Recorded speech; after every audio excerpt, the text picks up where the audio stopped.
nous manquons de gamètes, d'ores et déjà.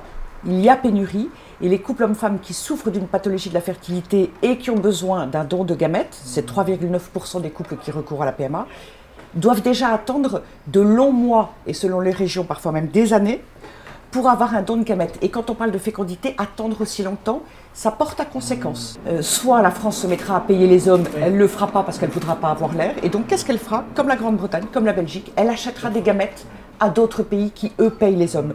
Autrement dit, étendre la PMA, c'est rentrer là maintenant dans la marchandisation humaine.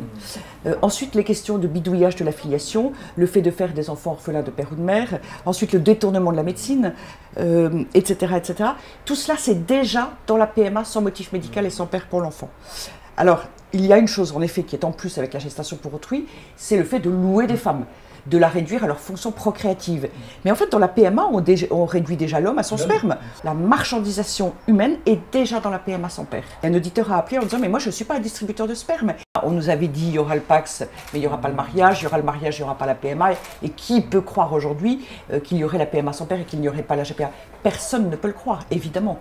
Et d'ailleurs, si les couples hommes-femmes et les femmes seules ont droit à un enfant, puisque finalement c'est ça, on considère que l'enfant est un dû, eh bien, pour des questions d'égalité, on nous dira bientôt qu'il faut la même chose pour les couples d'hommes et les hommes seuls.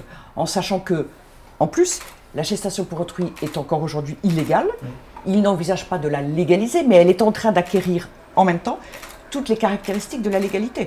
Reconnaître, transcrire à l'état civil des filiations qui sont des filiations bidons, c'est une manière de reconnaître le principe de la gestation pour autrui.